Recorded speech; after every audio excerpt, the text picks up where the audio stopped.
புத்தக கண்காட்சியில் உரையாற்றுவது என்பது ஒரு சிறந்த ஒரு சான்றோர் மக்களிடம், ஒரு வாசிப்பை நேசிக்கக்கூடிய மக்களிடம் நல்ல சில கருத்துக்களை உரையாடுவது, பேசுவது என்பது ஒரு சாலச்சிறந்த விஷயம். எங்கெங்கேயோ கல்லூரியில், பள்ளிகளில், பொது இடங்களில், பல வெகுஜன மக்களில் நிறைய பேரிடம் பேசுகிறோம்.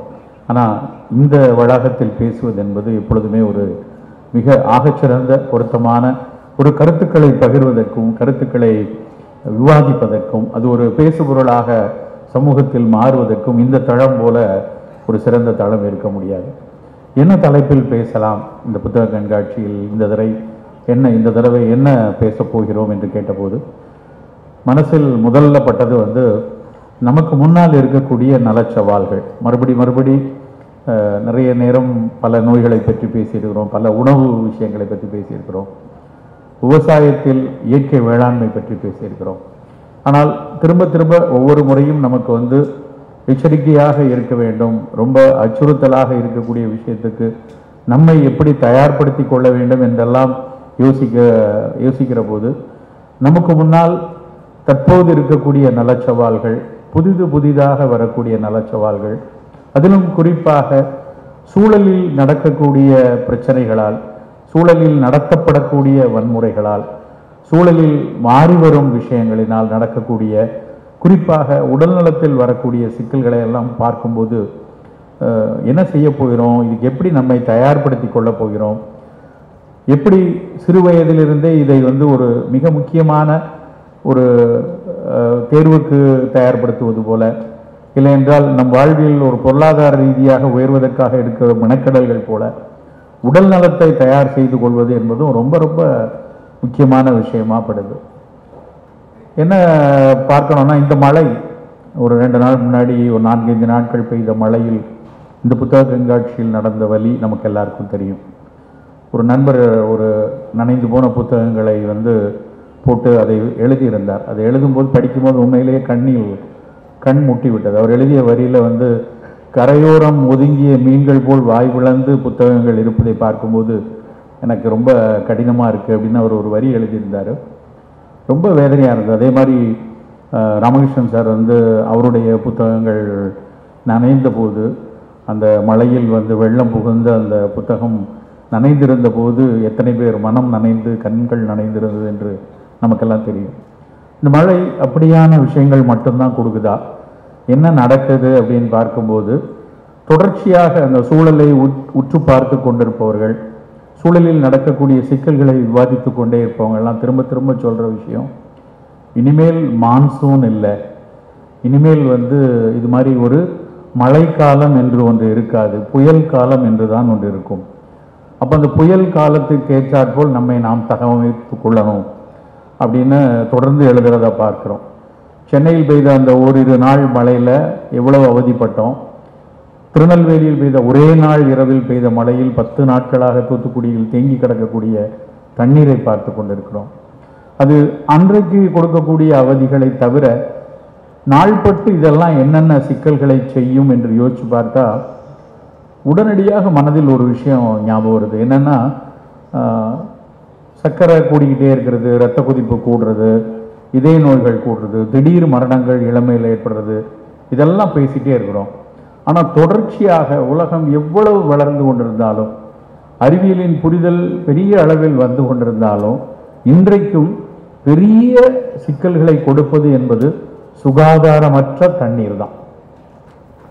அந்த சுகாதாரமற்ற தண்ணீர் ஒரு விஷயத்தை சரி செய்யாததுனால வருடத்துக்கு 2019 டேட்டா என்ன சொல்லுதுன்னா, 14 லட்சம் மக்கள், 1.4 மில்லியன் டெத் வெறும் ஒழுங்காக கையை கழுவாததுனால ஏற்பட்டதுங்கிறார். நம்ம மற்ற சர்க்கரை எவ்வளோ கூடுது, ரத்த கொதிப்பு எவ்வளோ கூடுது, என்ன செய்யணுங்கிறதுலாம் பேசுகிறோம். கை கழுவாததுனால 69% உலகளவில் நடக்கக்கூடிய வயிற்றுப்போக்கு. இப்போ சென்னையில் ஒரு 1000 பேருக்கு வயிற்றுப்போக்குன்னு சொல்லக்கூடிய ஒரு டயரியா இருந்ததுன்னா, அந்த 1000 டயரியாவில் 690 டயரியா கையை ஒழுங்காக கழுவாதனால தான். ஒரு சாதாரண ஒரு விஷயமாகப்படுது கை கழுவுதல். ஆனால் நமக்குள்ளே எத்தனை பேருக்கு கையை ஒழுங்காக கழுவ தெரியும்? எல்லா பெரிய உணவகங்களில், மருத்துவமனைகள் எல்லாம் ஹேண்ட் வாஷ் டெக்னிக் அப்படின்னு போட்டிருப்பாங்க. கைகளை எப்படி உள்ளுக்குள்ளே கோர்த்து, முதல்ல இப்படி உள்ளுக்குள்ளே உள்ளங்கையை தேய்ச்சி, அப்புறம் புறங்கையை தேய்ச்சி, அப்புறம் கைகளை வந்து கோர்த்து தேய்ச்சி, கடைசியாக தண்ணீரில் கழுவணும். ஒரு அதிகபட்சம் ஒரு 20லிருந்து 30 வினாடிகள் ஆகலாம்.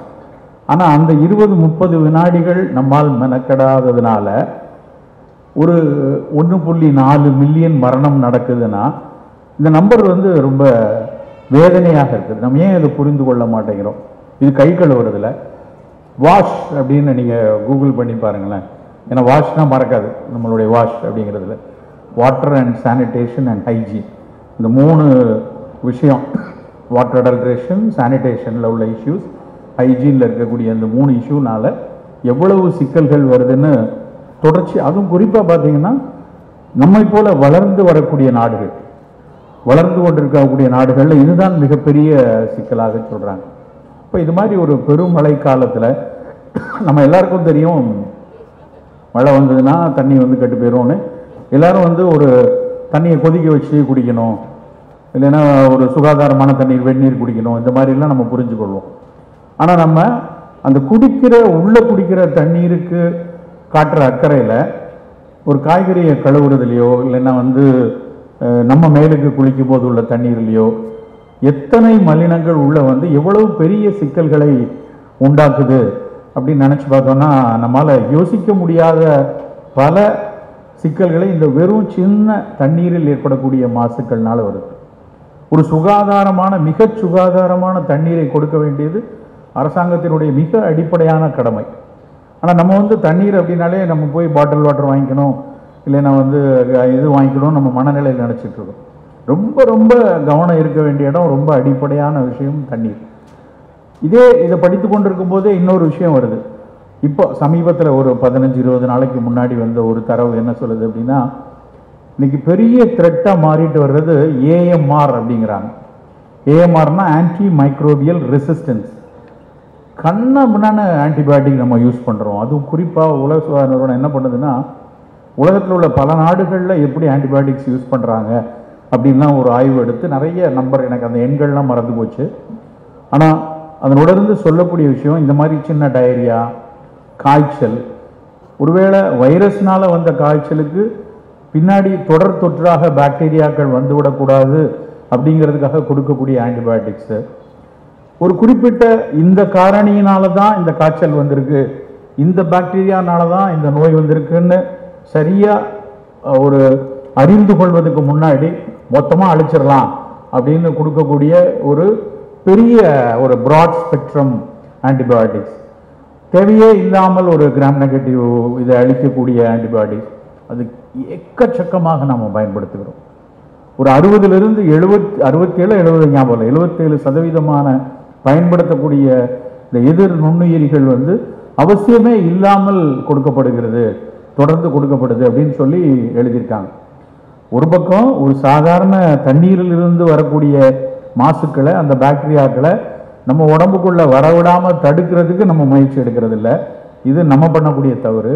இன்னொரு பக்கம் இந்த சந்தை, மருந்துகளின் சந்தை வந்து புதிதாக அவசியமில்லாத மிக தீவிரமான ஒரு மொத்தமாக உள்ளிருக்கக்கூடிய நுண்ணுயிர்களெல்லாம் அழிக்கக்கூடிய பிராட் ஸ்பெக்ட்ரம் ஆன்டிபயோட்டிக்ஸை ஒரு சாதாரண நோய்களுக்கெல்லாம் கொடுத்ததனுடைய விளைவு அந்த ஆன்டி மைக்ரோபியல் ரெசிஸ்டன்ஸ் உடம்புக்குள்ளே உருவாருது.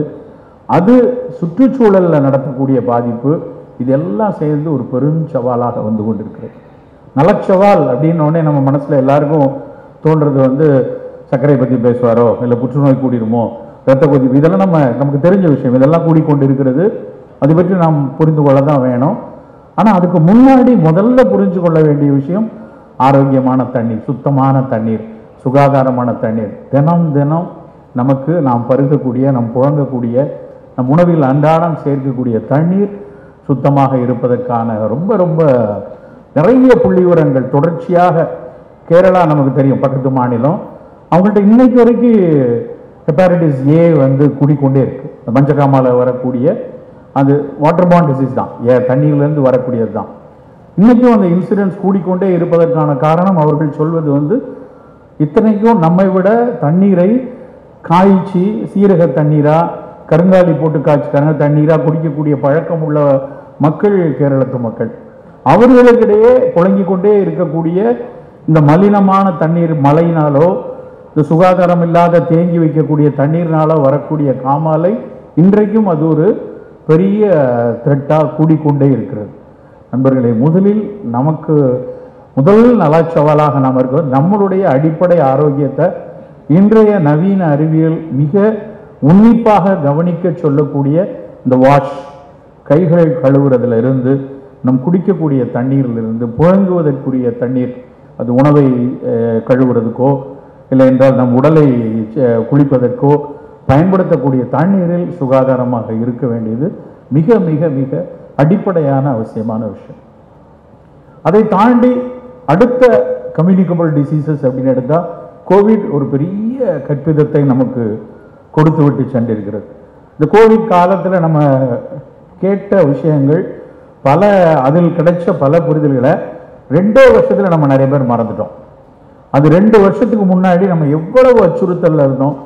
எங்கே போனாலும் பொது இடங்களில் முகமுறை அணிந்துக்கிட்டு எங்கே போனாலும் நம்ம ரொம்ப அக்கறையாக கைகளை சுத்தமாக வச்சுட்டு எப்படி இல்லாமல் இருந்தோம். ஆனால் அது 2 ஆண்டு தாண்டினோடனே நம்ம அதை பற்றின பெரிய பயம் இல்லை. என்ன நடந்தது, நம்ம உடம்புக்குள்ள ஒன்று நம்ம போட்டுக்கிட்ட வேக்சினாலேயோ இல்லை என்றால் அந்த மந்தை நோய் காப்புன்னு சொல்லக்கூடிய ஹேர்ட் இம்யூனிட்டி, நிறைய பேர் தொற்று பெற்று நம் உடல் அந்த எதிர்ப்பு நிலையை அடைந்து விட்டதுனால இன்றைக்கு வரைக்கும் கோவிடுடைய பிற மாற்றுருக்கள் பெரிய அளவில் நம்ம பாதிக்காத அளவில் இருக்கும். ஒவ்வொரு வாரமும் திடீர்னு ஒரு செய்தி வருது, JN1 அப்படின்னு ஒரு கோவிடுடைய புது வகையரா படு வேகமாக பரவி கொண்டிருக்கிறது. இது உலக சுகாதார நிறுவனம் இது ஒரு பெரிய அச்சுறுத்தல் இல்லை, ஆனால் இதை நாங்கள் உன்னிப்பாக பார்த்துட்டு தான் இருக்கிறோம்.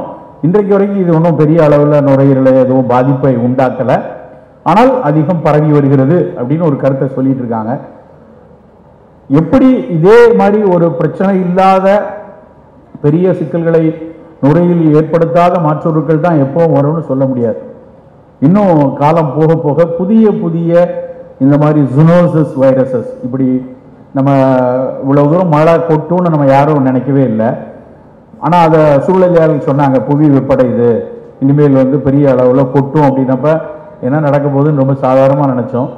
ஆனால் இப்போ கொட்டி தீர்க்கிறது. இதே தான் இன்றைக்கும் சூழலியாளர்கள் திரும்ப திரும்ப சொல்கிறது. இந்த ஸ்பில் ஓவர் அப்படிங்கிற அந்த புத்தகத்தில் அவர் மறுபடி சொல்கிறது, இனிமேல் இருக்கக்கூடிய உலகத்தில் நீங்கள் இந்த தொற்றாத வாழ்வியல் நோய்க்கெல்லாம் ஏதாவது ஒரு பெரிய பெரிய மருந்துகள்லாம் கண்டுபிடிச்சிடுவீங்க.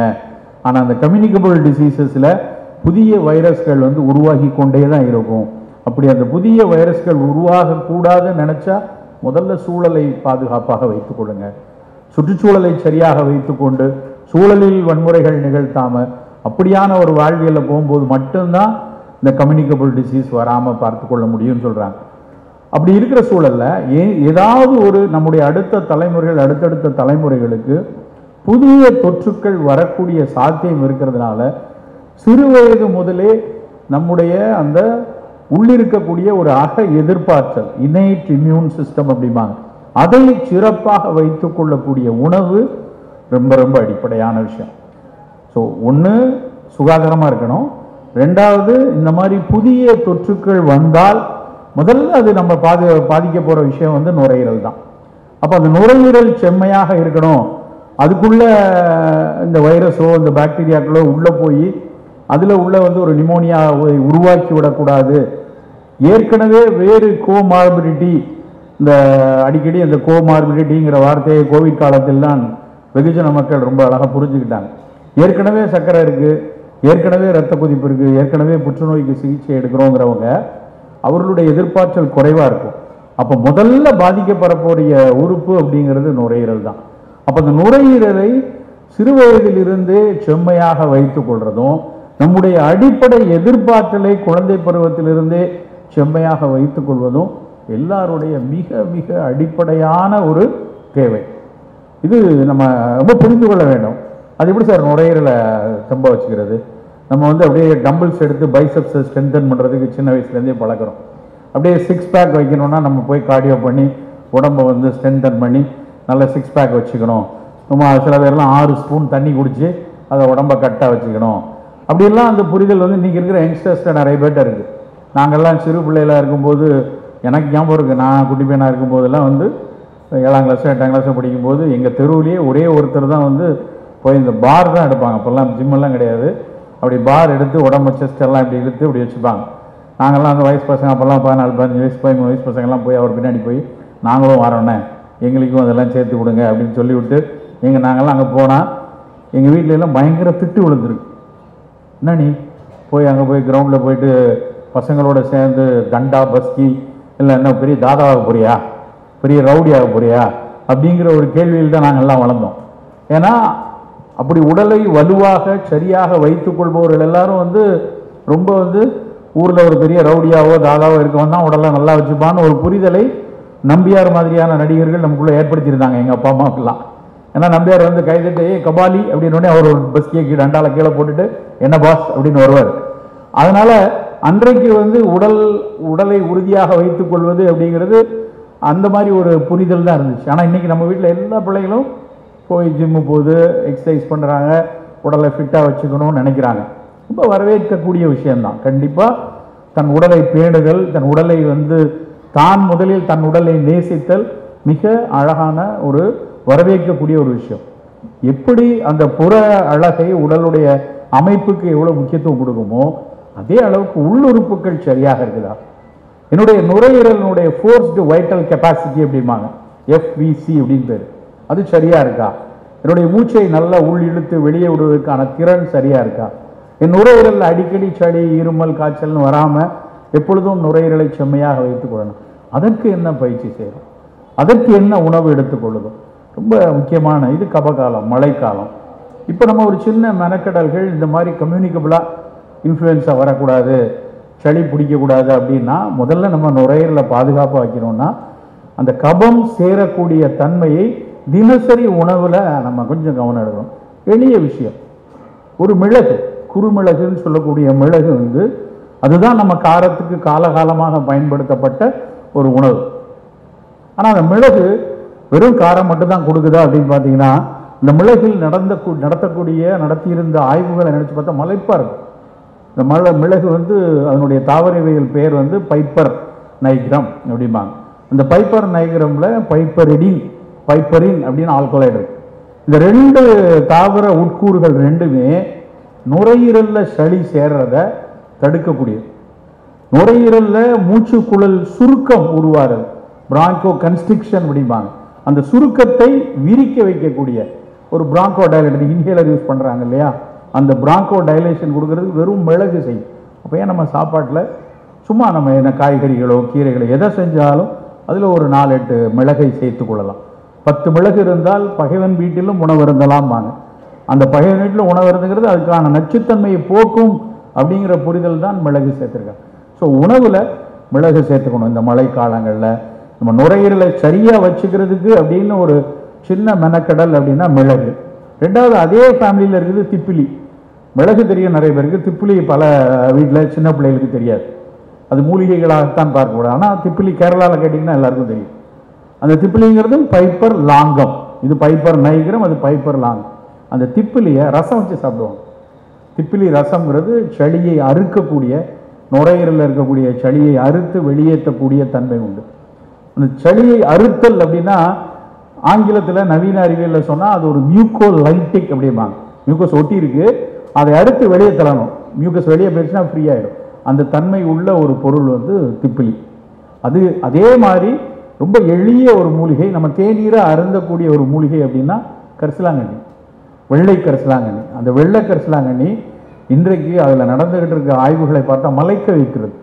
அந்த வெள்ளை கரிசலாங்கண்ணி கோவிட் காலத்தில் எதுக்கும் இந்த கரிசாலை வந்து கோவிட் நோயில் வந்து வரக்கூடிய நுரையீரலில் இருக்கக்கூடிய ஒரு நியூமோனிட்டிக் கன்சாலிடேஷனுக்கு பயன்படுமா, அந்த வைரஸ் செயல்படக்கூடிய திறனை கொஞ்சம் அது மட்டுப்படுத்துமா அப்படிங்கிற ஆய்வுகள்லாம் கம்ப்யூட்டேஷனல் பயாலஜிம்பாங்க. அந்த கம்ப்யூட்டேஷனல் பயாலஜியில் இருந்து கரிசலாங்கண்ணியை வந்து ஆய்வு செய்தாங்க. நம்ம ஏன் ஒரு சின்ன மெனக்கெடல் தினம் இந்த மழைக்காலங்களில் அல்லது அடிக்கடி நுரையீரல் சார்ந்த நோய் வரக்கூடிய தன்மை இருக்கிறவங்க ஒரு கரிசாலை தேநீர், ஒரு மிளகுத்தூளை சாப்பாட்டில் போட்டுக்கிறது, திப்பிலியில் ரசம் வைத்து சாப்பிடுவது, கற்பூரவல்லி, துளசி, இது மாதிரி ஒரு எளிய அன்றாடம் வீட்டுக்கு அருகில் கிடைக்கக்கூடிய வீட்டில் தொட்டியில் வளர்க்கக்கூடிய ஒரு விஷயத்தை நம்ம ஏன் பயன்படுத்தக்கூடாது? ரொம்ப ஒரு சாதாரண வேலிப்புறத்தில் வரக்கூடிய ஒரு மூலிகை வந்து ஆடாதொடை. அந்த ஆடாதொடையை வந்து அது ஆடு தொடாது, அதனால தான் ஆடாதொடைன்னு பேர் வச்சாங்க. அது அவ்வளவு கசப்பு. ஆடு ரொம்ப கசப்பாக இருக்கிறதுனால அந்த இலையை மேயாது.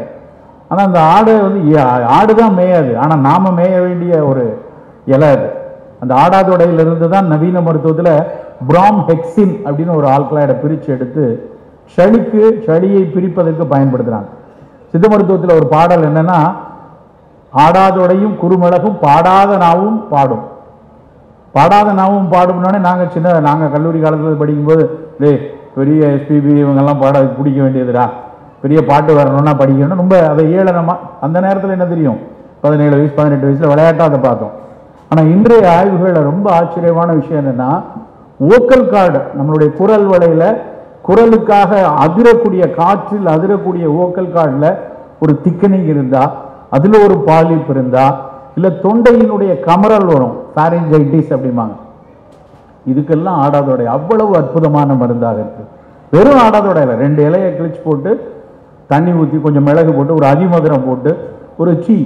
எதுக்கு நான் சொல்றேன்னா, டீ அப்படின்னா வெள்ளக்காரன் சீனால இருந்து அந்த தேயிலையை கொண்டு வந்தால் அது தேநீராக நம்ம எல்லாம் குடிச்சிட்டு இருக்கோம். அதே தேநீர் தான் இருக்கணுமா நமக்கு? அதே தான் இன்னைக்கு வரைக்கும் பயன்படுத்தணுமா? அவசியம் இல்லை. நம்ம யாருக்காவது தேயிலையை வந்து யாராவது தேரன் சொல்லியிருக்காரா, திருமூலர் சொல்லியிருக்காரா? எந்த சித்தரும் சொல்லலை. ஆனால் இங்கிலீஷ்காரன் அதை பயன்படுத்த ஆரம்பிச்சோடனே ஒட்டுமொத்தமாக நம்ம தேயிலைக்குள்ளே போயிட்டோம். தேயிலை மிகச்சிறப்பானது, சந்தேகம் கிடையாது. தேயிலையில் மருத்துவம் கிடையாது. அதே தேயிலை மாதிரி எத்தனை மூலிகைகளை நம் முன்னோர்கள் சொல்லியிருக்காங்க. அதே மாதிரி நான் என்ன சொல்றேன், இந்த மழை காலங்களில் கரிசலாங்கண்ணி தேநீர் குடிப்போம். ஆடாதோட கஷாயம், ஆடாதோட 2 மிளகு நாங்கள் கொஞ்சம் அதிமதுரம் சேர்த்துக்கொள்ள சொல்லுவோம்.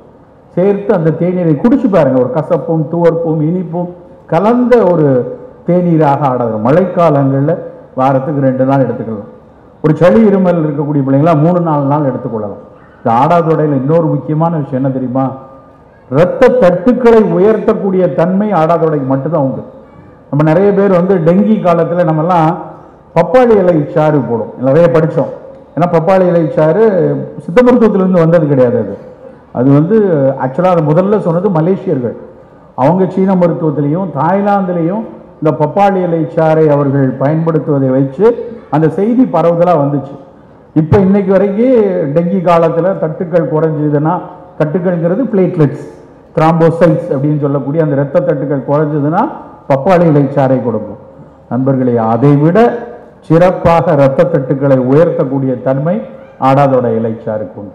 அது மட்டுமா, பெண்களுக்கு மாதவிடாய் சமயத்தில் அதிகமாக இரத்தப்போக்கு போச்சுன்னா அதை குறைப்பதற்கும் அந்த ஆடாதோட இலை பயன்படும்.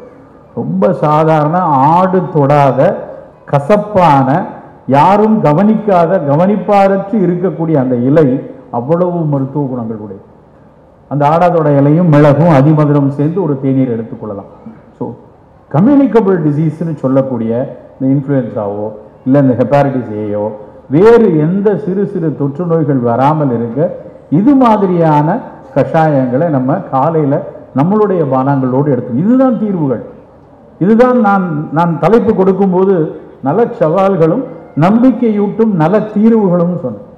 நல்ல தீர்வுகள்னா நம்ம உடனே எல்லாத்துக்கும் ஒரு வேக்சின் வரும், எல்லாத்துக்கும் ஒரு பெரிய ஆன்டிவைரல் ட்ரக் வரும், அது வரட்டும், வர்றப்ப அதை யூஸ் பண்ணிக்கலாம். ஆனால் இன்றைக்கு கையில் கிடைக்கக்கூடிய நம் முன்னோர்கள் சொன்ன இந்த குட்டி குட்டி சிறு சிறு, நம்ம இதை வந்து எப்படி சொல்லலாம்னா ஃபங்க்ஷனல் பிவரேஜ், நம் உடலை ஆரோக்கியமாக வைத்துக்கொள்ள, நம் உடலுக்கு ஒரு ஏதாவது ஒரு வகையில் ஒரு எதிர்பார்த்தலை கொடுக்கக்கூடிய ஒரு விஷயம் இந்த மாதிரியான குட்டி குட்டி விஷயம். கம்யூனிகபிள் இப்படி இருக்கு. இன்னொரு பக்கம் மிகப்பெரிய அளவில் என்றைக்கும் அச்சுறுத்தலாக இருக்கக்கூடியது நான் கம்யூனிகபிள் டிசீஸ், தொற்றாத வாழ்வியல் நோய்கள். பேசிக்கொண்டே இருக்கிறோம், பெரிய அளவில் கூடிக்கொண்டே இருக்கிறது. அதுவும் இப்போ வந்து 2023 ஜூனில் ஒரு பெரிய அறிக்கை வெளியே வந்தது. உலகளாவிய அளவில் அந்த அந்த அந்த ஆர்டிகல் வந்து பேசப்பட்டுச்சு. சென்னையில் இருக்கக்கூடிய ஒரு மூத்த மருத்துவர் எழுதிய கட்டுரை தான் அது. உலகமே அந்த கட்டுரையை உற்று பார்த்தது. என்னன்னா, இந்தியாவில் எப்படி இந்த நான் கம்யூனிகபிள் டிசீஸ் போய்கொண்டிருக்கிறது அப்படிங்கிற அறிவிப்பு. சர்க்கரை எப்படி கூடிட்டு இருக்கு, ரத்த கொதிப்பு எப்படி கூடிட்டு இருக்கு, மாரடைப்பு எப்படி கூடுது, புற்றுநோய்கள் எப்படி கூடுதுங்கிறதெல்லாம் ஒரு டேட்டா. எவ்வளோ பெரிய டேட்டா தெரியுமா? 2009 2016 வரைக்கும் 7 வருஷம் தொடர்ச்சியா 1,13,000 பேரை கவனிச்சு எழுதின ஆட்சிகள். அப்படியான ஆராய்ச்சி கட்டுரைகள்லாம் சொல்லக்கூடிய விஷயத்தை அப்படியே கடந்து போயிட முடியாது. நம்ம நினைப்போம் எல்லாம் யாரோ சொல்லுவாங்க சார், ஏதோ பண்ணுவாங்க. நம்ம பல நேரங்களில் இது மாதிரியான ஆய்வு கட்டுரைகள் மருத்துவ உலகில் யாரோ 2 மருத்துவர்கள் பேசக்கூடிய அளவில் மட்டுமே போயிடுது. நம்மை போன்ற வெகுஜன மக்களுக்கு அது சேருவதே இல்லை. நம்மை போல வெகுஜன மக்களுக்கு ஒன்று வேக்சின் வரும், இல்லை மருந்து வரும், இல்லைன்னா இன்சூரன்ஸ் வரும். இந்த மாதிரி செய்தியெல்லாம் வராது. ஆனால் அந்த செய்தியை பார்த்தோம் அப்படின்னா, அவர்கள் கொடுத்திருக்கிற செய்தியை நான் பார்த்தப்புறம் நேற்று ஒரு செய்தியை நான் பார்த்தேன். நேற்று ரொம்ப பெருமிதமாக பார்த்த செய்தி. இது வந்தது ஜூன் மாதம் 2023 வந்த செய்தி. ஜூன் 2023 உள்ள செய்தி என்னன்னா, மிக அதிக அளவில் சர்க்கரை நோயாளி, இரத்த கொதிப்பு, இதுக்கெல்லாம் ஒவ்வொன்றுக்கும் சிகப்பு கலரில் இந்திய வரைபடத்தில் அவங்க குறிச்சிருக்காங்க. அவன் எழுதியிருக்கான், எங்கெல்லாம் இந்திய வரைபடத்தில் சிகப்பு கலரில் இருக்கோ அது சர்க்கரை கூடுது, இரத்த கொதிப்பு கூடுதுன்னு அர்த்தம், இரத்த கொழுப்பு கூடுது, மாரடைப்பு வரக்கூடியவர்கள் அர்த்தம்னு போட்டிருக்கான். இளஞ்சிவப்பாக இருக்கிறதெல்லாம் கூடிக்கிட்டே இருக்காங்க, எச்சரிக்கையாக இருக்கணும்னு போட்டிருக்கான். பழுப்பு நிறத்தில் இருக்கிறதெல்லாம் இப்போ தான் ஆரம்பிச்சிருக்கு, இன்னும் கொஞ்ச நாள் அவங்க வந்துடுவாங்க அப்படின்னு போட்டு அந்த கட்டுரையில் ஒரு 15 பக்கம் இந்தியா மேப்பாக இருக்குது. என்ன செய்தின்னா, அந்த 15 பக்கத்தில் இந்தியா மேப்பில் தமிழ்நாடை எங்கே பார்த்தாலும் ரத்த சிவப்பாக இருக்கு. எல்லாத்துலேயும் நம்ம தான் நம்பர் 1. சர்க்கரை வியாதி அதுதான், ரத்த கொதிப்பு அதுதான், மாரடைப்பு அதுதான், அதிக எடை கூடுதல் அதிகம், தொப்பை மட்டும், அதாவது மொத்தமாக கூடுற எடை, வயிற்றில் மட்டும் பெரிய பானை தொப்பை இருக்கிறது, எல்லாத்துலேயும் நம்ம தான் முதல் இடத்துல இருக்கோம். நேற்று நான் அந்த கைடன்ஸ் இதுக்கு போயிருந்தேன், குளோபல் இன்வெஸ்டர்ஸ் மீட் போயிருந்தேன். ரொம்ப மிகச்சிறப்பாக ஆக வெற்றி கிடைத்த ஒரு கூட்டம் அது. பெரிய அளவில் முதலீடுகள் வந்திருக்கு. ரொம்ப பெருமையாக இருந்துச்சு அந்த நம்பர்லாம் பார்க்கும்போது. தமிழகம் மிகப்பெரிய அளவில் முன்னேறிக்கிட்டு இருக்குன்னு ரொம்ப பெருமிதத்தோட வெளியே வரும்போது ஒருத்தர் எனக்கு ஒரு சின்ன பேப்பர் கொடுத்தாரு. அந்த பேப்பரில் நிறைய இந்த என்னென்ன இன்வெஸ்ட்மெண்ட்ஸ் எவ்வளோ வருது, $1 trillion எக்கனாமிக் எப்படி போகிறோம், அதெல்லாம் போட்டிருந்தார். அதில் ஒரு படம் இருந்துச்சு. அந்த படத்தில் என்ன போட்டதுன்னா, பெர் கேபிட்டா, தனி மனித சம்பாத்தியம் அதிகம் இருக்கிற மாநிலங்கள் போட்டிருந்தாங்க. அதில் பார்த்தா தமிழ்நாடு முதல்ல இருக்கு.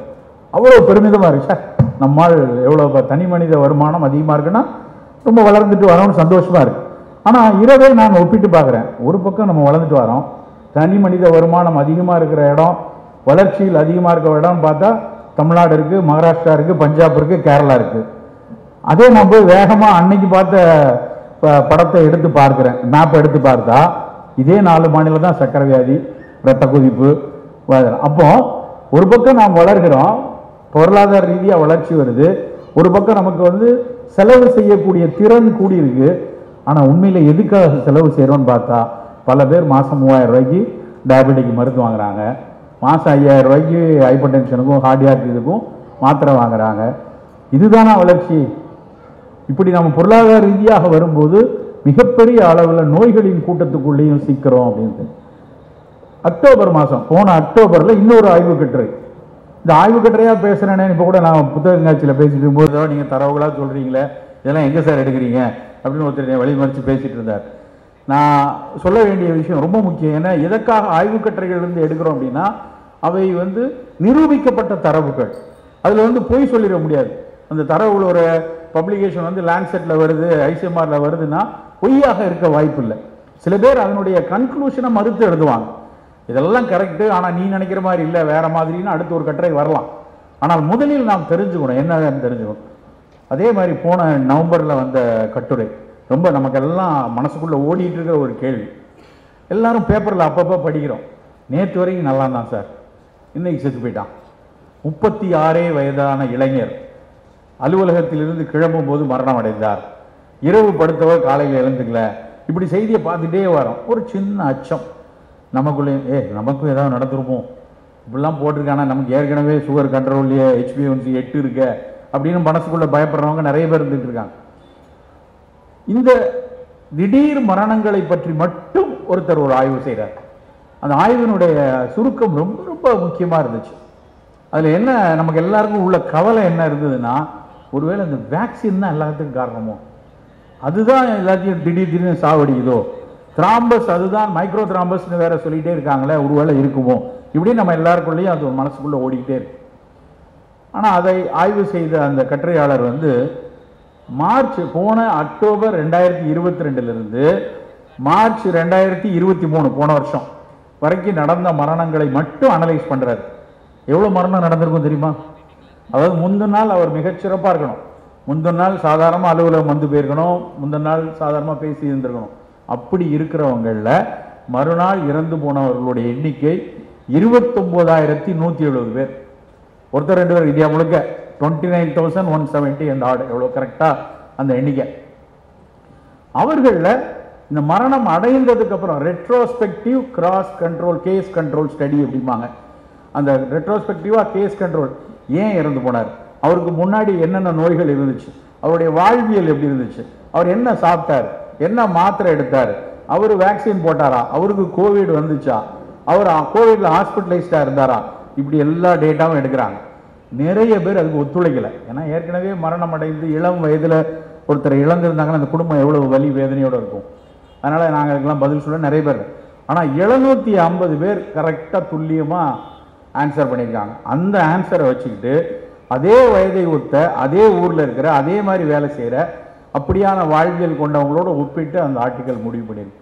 அவர்கள் என்ன சொல்லியிருக்காங்க தெரியுமா? அவங்களால இந்த கோவிட் திராம்பஸ்னால தான் இது வந்ததுன்னு சொல்ல முடியல, அதுக்கும் இதுக்கும் சம்மந்தம் இருக்கிற மாதிரி தெரியல. ஏன்னா நிறைய பேர் அதே நேரத்தில் இதே மாதிரி ஹாஸ்பிட்டலைஸ் ஆகி இதே மாதிரி திராம்பஸ் போட்டவங்கலாம் இவ்வளோ பேர் இருக்காங்க, வேக்சின் போட்டவங்க இவ்வளோ இருக்காங்க, அதனால் இதை பற்றி எங்களால் முடிவு சொல்ல முடியல, இது இருக்க வாய்ப்புலன்னு போட்டான். ஆனால் ஒரு 5 பாயிண்ட் ரொம்ப முக்கியமாக சொல்லியிருக்கான். அதுக்கப்புறம் அந்த 5 பாயிண்ட் தான் நமக்கு ரொம்ப முக்கியமான விஷயம். முதல் விஷயம் என்ன சொல்கிறாங்க அப்படின்னா, அந்த 750 பேரில் 17% பேர் சரியாக தன் இரத்த சர்க்கரையை கட்டுப்பாட்டில் வைக்கலை. நான் தான் நல்லா இருக்கேன், ஐம் ஓகே, ஐம் ஆல்ரைட். இவன் தான் டாக்டர் ஒவ்வொருவரையும் பார்த்துட்டு உனக்கு 8 இருக்குது 9 இருக்குது நீ சரியா இல்லைன்னு திட்டுறாரு.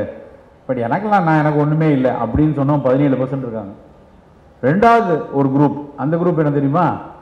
பிஞ்ச் ட்ரிங்கிங் அப்படின்னு எழுதுறான். பிஞ்ச் ட்ரிங்கிங்னா என்னன்னு நம்ம தெரியணும். பிஞ்ச் ட்ரிங்கிங்கே வேண்டான்னு பேசிகிட்டு இருக்கோம், நம்ம மது அருந்துதலே தவிர நம்ம பேசிகிட்டு இருக்கோம். பிஞ்ச் ட்ரிங்கிங்னா அவன் ஒரு கணக்கு வச்சுருக்கான் வெளிநாட்டில், இத்தனை அளவு 3 பெக்கோ 4 பெக்குக்கு மேலே சாப்பிட்டா பிஞ்ச் ட்ரிங்கிங். இதில் இறந்து போன நபர்கள் 16-17% பேர் தினசரி அல்லது வாரத்தில் 3 நாட்களுக்கு மேல் இந்த அளவுக்கு மது அருந்துறவங்க. இது 2வது செய்தி. 3வது செய்தி என்னன்னா, நாளைக்கே நான் சல்மான் கான் ஆகணும் அப்படின்னு எக்ஸசைஸ் பண்ணாங்க. அதுவும் தன் உடலுக்கான பயிற்சியை முறையா செய்யாமல் உடல் கட்டை சரியாகணும், 6 பேக் வைக்கணும்னு வேலை செஞ்சவங்க கிட்டத்தட்ட 8-9% பேர் அந்த எக்ஸசைஸ் பண்ணவங்க. இன்னொரு 10% பேர் என்ன சொல்றாங்க அப்படின்னா, அவர்களுடைய குடும்பத்தில் யாரோ ஒருவர் 35-40 வயதில் இறந்திருக்காங்க. இது ரொம்ப முக்கியமான செய்தி நமக்கு. இப்போ நம்ம குடும்பத்தில் நமக்கு 40 வயசு ஆகுது, நம்ம சித்தப்பா 42 வயதில் இறந்து போயிருக்காரு, நம்ம அப்பா 40 வயதில் இறந்து போயிருக்காங்க, நம்மளுடைய பெரியம்மா, நான் இப்படி ஒரு கணக்கு வச்சோன்னு வைங்க, ஒரு குடும்பத்தில் நேரடியாக இரத்த தொடர்பில் இருக்கிறவர்களில் இளவயது மரணம் இருந்ததுன்னா நம்ம இன்னும் கூடுதல் எச்சரிக்கையாக இருக்கணும். நம்ம இன்னும் கவனமாக நம்ம கட்டுப்பாடான சர்க்கரை இருக்கணும், கட்டுப்பான இரத்த குதிப்பு இருக்கணும். இதுதான் அந்த ரீசெண்டாக வந்த அக்டோபர் மாதத்தில் வந்த ஒரு அந்த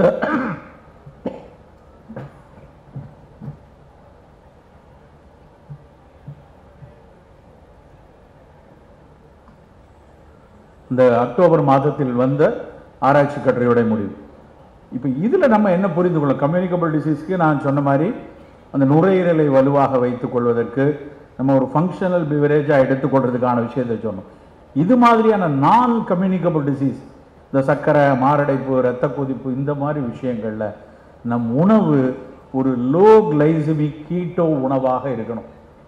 ஆங்கிலத்தில் சொல்கிற வார்த்தை இந்த லோ கிளைசிமிக் அப்படின்னா நான் பல கூட்டத்திலையும் சொல்லியிருக்கேன்.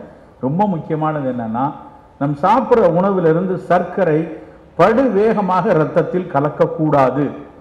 ஒரு வேளை உணவு, என்ன உணவாக இருந்தாலும் சரி, காலையில் குடிக்கக்கூடிய காஃபியாக இருந்தாலும் சரி, இல்லை நடுவில் சாப்பிடக்கூடிய பழமாக இருந்தாலும் சரி, காலை உணவாக இருந்தாலும் சரி, மதிய உணவாக இருந்தாலும் சரி, சாப்பிட்ற உணவிலிருந்து போகக்கூடிய சர்க்கரை மெதுவாக உள்ள கலக்கணும்.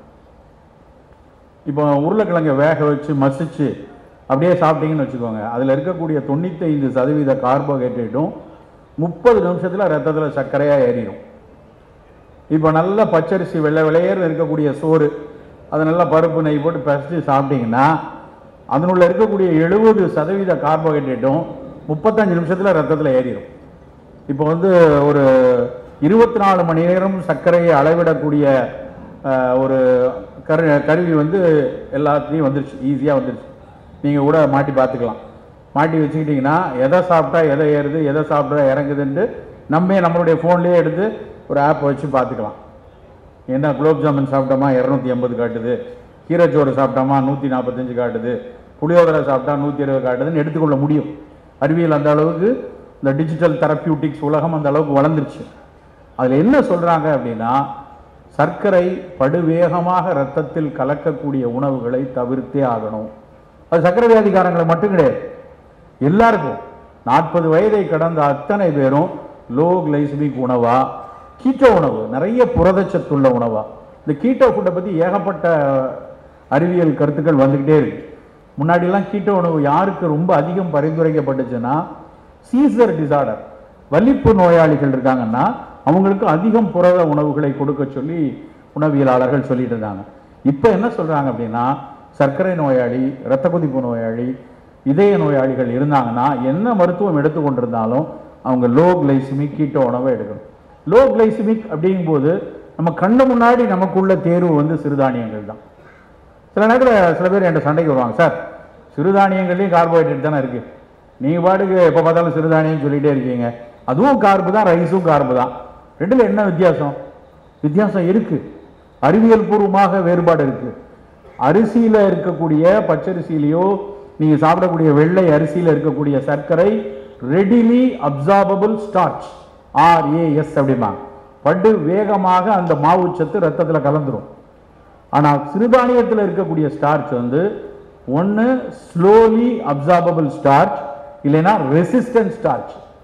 அதுதான் முக்கியம். மாவுச்சத்து தான் இதுலேயும் 65% மாவு, இந்த சிறுதானியத்திலையும் 65% மாவு. ஆனால் இந்த மாவு வேகமாக ரத்தத்தில் அப்சார்ப் ஆகாது.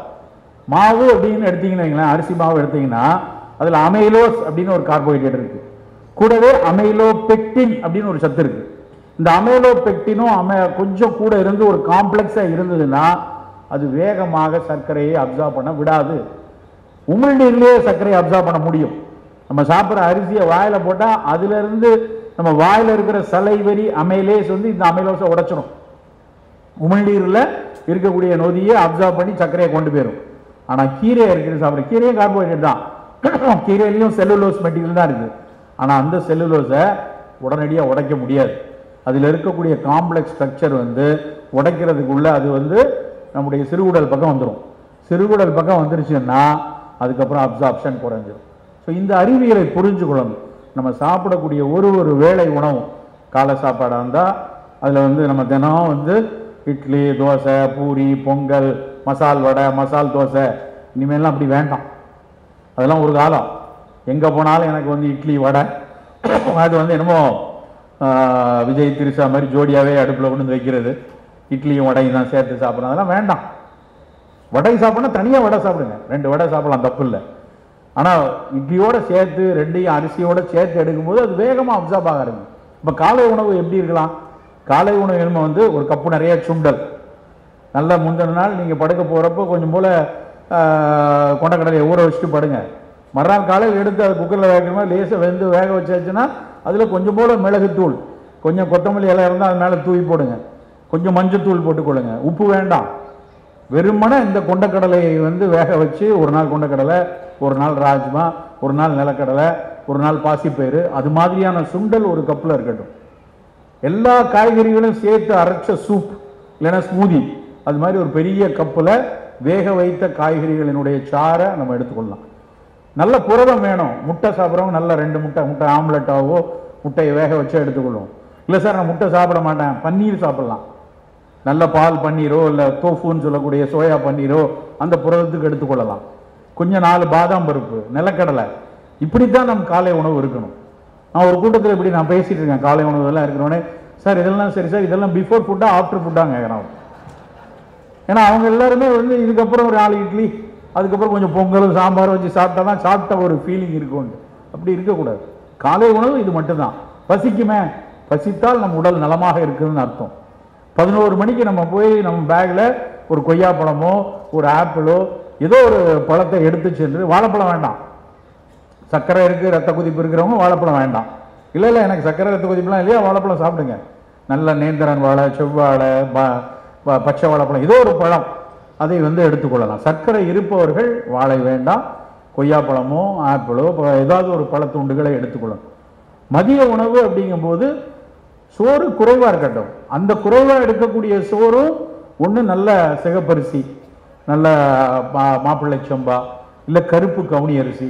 எதுக்காக திரும்ப திரும்ப மாப்பிள்ளை சம்பா கருப்பு கவுனியை சொல்றோம்னா அதனுடைய நிறம், அந்த நிறம் அதில் இருக்கக்கூடிய அந்த நிறம்ங்கிறது அந்த நிறமி சத்து, அந்த சிகப்பு நிறத்துக்கு பின்னாடி இருக்கக்கூடிய லைகோபீன், அந்த கருமை நிறம் உள்ள அந்த கருப்பு அரிசிக்கு பின்னாடி இருக்கக்கூடிய ஆந்தோசைனின், புற்றுநோய்களை எதிர்க்கக்கூடிய ஆற்றல் உள்ள சத்து. அந்த ரெண்டும் இன்னைக்கு பன்னீர் திராட்சை திண்டுக்கல் யூனிவர்சிட்டி இருக்காங்க, அவங்களுக்கு தெரியும். அந்த திண்டுக்கல்னுடைய பன்னீர் திராட்சை நம்ம எல்லாரும் ஏதோ விதையுள்ள திராட்சைன்னு ரொம்ப கீழே வைக்கிறோம். உண்மையிலேயே திராட்சையில மிகச்சிறப்பு பன்னீர் திராட்சை தான். ஏன்னா திராட்சையினுடைய விதை, திராட்சை மேல இருக்கிற தொலி, அதுல இருக்கக்கூடிய ரிசர்வட்டால் அப்படிங்கிற சத்து புற்று வரைக்கும் எதிர்க்கக்கூடியது. அந்த தொலியிலையும் அந்த விதையிலையும் இருக்கு. நம்ம அதை தூக்கி தூர போட்டு எனக்கு கொட்டை இல்லாத திராட்சை இருக்குமா, அது green seedless grapes, black seedless கிரேப்ஸ்னு அந்த ஹைபிரிட் வெரைட்டிக்கு பின்னாடி போகிறோம். நான் பல நேரம் பார்ப்பேன், இந்த திண்டுக்கல் திராட்சைக்கு மட்டும் வெறும் 60 ரூபா தான் விலை, அதுக்கு 100 ரூபா. ஒரு குப்பையை 120 ரூபா கொடுத்து நம்ம வாங்குறோம். இதை கீழே தூக்கி வச்சுருவாங்க, மேலேயே அடுக்கி வைக்க மாட்டான், கீழே வைத்திருப்பார்கள் பழக்கடைகளில். மேல் நம்ம மாற வேண்டும் நண்பர்களே. நம்ம பேசிக்கொண்டே இருக்கிறோம், மரபை பற்றி பேசுகிறோம், மரபை பற்றி படிக்கிறோம். நம்மாழ்வார் ஐயா மாதிரி அவங்க தொடர்ந்து பயணித்து சொல்லி தான் எங்களை போன்றவர்களை உருவாக்குறாங்க. ஆனால் இன்னும் மாற மாட்டேங்குது. இன்னுமே சில வேதனையாக இருக்கிறது. ஏன் இதற்கு விலை வர மாட்டேங்குது? ஏன் நெல்லிக்காய் வீட்டில் பழத்துக்கு வாங்கிட்டு போகிறோம்? அன்னைக்கு ஒரு வீட்டுக்கு நான் போகும்போது நல்ல ஒரு கூட நிறைய ஒரு பெரிய பை நிறைய நெல்லிக்காய் வாங்கிட்டு போனேன். பழம் வாங்கிட்டு போகிறவங்க இல்லையா, நெல்லிக்காய் வாங்கிட்டு போவோம். அந்த வீட்டில் அவங்க கேட்குறது நெல்லிக்காயை வாங்கிட்டு இருக்காங்க, இதுக்கு ஊறுகாய் போட வாங்க. ஆனால் எனக்கு நெல்லிக்காய்னா ஊறுகாயை தவிர வேறு ஒன்றும் தெரிய மாட்டேங்குது. நெல்லிக்காய் சாறை குடிக்கலாம், நெல்லிக்காய் சவைச்சு சாப்பிடலாம், நெல்லிக்காய் ஊறுகாய் போட்டால் அது நெல்லிக்காய்க்கு செய்கிற மாபெரும் துரோகம். அது நெல்லிக்காயினுடைய அத்தனை சத்துக்களை இழந்து கூடுதலாக நோயை கொடுக்கக்கூடிய ஒரு தன்மையை அது கொண்டு வந்து விட்டுரும். நண்பர்களே, நம்முடைய மதிய உணவில் குறைவான சோறு, அது கருப்பு நிறத்தில் இருக்கக்கூடிய கவுனியோ சிகப்பரிசியோ வரகரிசி சோறோ, ஒவ்வை பாடிய விஷயம், வரகரிசியும் வழுதனங்காயும் உரமரவென புளித்த தயிரும் தா அப்படின்னு தனிப்பாடல சொல்லியிருக்காங்க. அவ்வளவு முக்கியமானது வரகரிசி சோறு. ஏன் வரகரிசினா அது அகைன் லோ கிளைசிமிக், கொஞ்சம் ஹை புரோட்டீன் உள்ளது. அப்படி வச்சுப்போம். நிறைய காய்கறிகள் இருக்கட்டும், அதில் கண்டிப்பாக கீரை இருக்கட்டும். நிறைய காய்கறி, கீரை, புலால் சாப்பிடும் பொழுது மீன்கள் முதலிடம் இருக்கட்டும். முதல்ல மீன், அதுக்கப்புறம் மட்டன், அதுக்கப்புறம் கோழி. கோழின்னு வரும்போது முதல் தேர்வாக கருப்பு கோழி இருக்கட்டும். நல்ல கடக்நாத் கோழின்னு சொல்லுவாங்க, காங்கேயத்திலிருந்து வரக்கூடிய, அதை பயன்படுத்தலாம். உணவில் மிக மிக அக்கறையாக இருக்கணும். நம்ம சாப்பிடக்கூடிய உணவு தான் அடுத்த டிரான்ஸ்ஃபர். ஏன்னா தினம் தினம் செய்யக்கூடிய விஷயம். நம்ம அப்பா அம்மாவுக்கு சர்க்கரை இருக்கு, எனக்கு வரக்கூடாது என்றால் ஆரம்பத்திலிருந்தே இந்த ஒரு பயன்பாடு. இரவு உணவு 6:30 மணி 7 மணிக்கு முடிச்சிடணும். 6:30 மணி 7 மணிக்கு மேலே பசித்தால் ஒரு துண்டு பழம், ஒரு கொய்யா பழமோ அதுக்கப்புறம் பசிக்காது. அந்த பழக்கம் வந்துருச்சுன்னா பசிக்காது. உலகமே இன்னைக்கு போற்றி பாராட்டக்கூடிய ஒரு விஷயமா இருக்கிறது என்ன அப்படின்னா அந்த இன்டர்மிட்டன்ட் ஃபாஸ்டிங். காலையில் 9:30 ஒரு சாப்பாடு சாப்பிடுங்க, சாயந்தரம் 5:30 ஒரு சாப்பாடு சாப்பிடுங்க. இதைத்தான் நம் சமூகம், தமிழ் சமூகம் காலகாலமாக செய்து கொண்டு இருந்தது. ஆனால் இன்னைக்கு ஆய்ந்து அறிந்து சொல்றாங்க, சர்க்கரை கட்டுப்படணுமா, புற்றுநோய் வரக்கூடாதா, ரத்த கொதிப்பு குறையணுமா. ரத்த கொதிப்பு நல்லா கவனமாக ஞாபகம் வச்சுக்கணும். ஏன்னா அந்த இந்தியா B7 அந்த ஆர்டிக்கல் அவங்க கண்டுபிடிச்சிருக்காங்க என்னன்னா 30% மேலே சைலண்ட் ஹைப்பர்டென்சிவாக இருக்காங்க. நான் தெரியாது நமக்கு ரத்த கொதிப்பு இருக்கான்னு நம்ம போய் மருத்துவரை பார்த்தா தான் தெரியும். மருத்துவத்தை பார்த்தா கூட நாங்கள் இருக்குன்னு சொன்னால் உடனே சார் இது ஒயிட் கோட் பிபி சார், உங்களை பார்த்தாலே வந்துடுது அப்படிங்கிறான். நம்ம என்ன பூத மாதிரியா இருப்போம் பார்த்தா வர்றதுக்கு? வராது. ஆனால் அவர்களே தன்னைத்தானே ஏமாற்றி கொள்வது. உங்களை பார்த்தா தான் படபடப்பாயிருது இல்லை, அதனால தினம் தான் வீட்டில் படபடப்பாக எத்தனை நேரத்தில் இருக்கீங்க, எப்போ யாரோ வச்சுது தன்னை ஏமாற்றிக்கொள். தனக்கு பிபி இருக்குன்னு சொல்வதை ஒரு ஸ்டிக்மாவா அப்படி நினைக்கிறவங்க தான் அதில் மாட்டிக்கிறாங்க. ரத்த கொதிப்பு சத்தம் இல்லாமல் இருக்கும்போது, உயர்ந்தே இருக்கும்போது மெல்ல மெல்ல மெல்ல குட்டி குட்டியா ரத்த நாளத்தை அது ஒரு அலட்சி கொடுத்துக்கிட்டே இருக்கும். Micro vascular டேமேஜ்ங்கிறான்.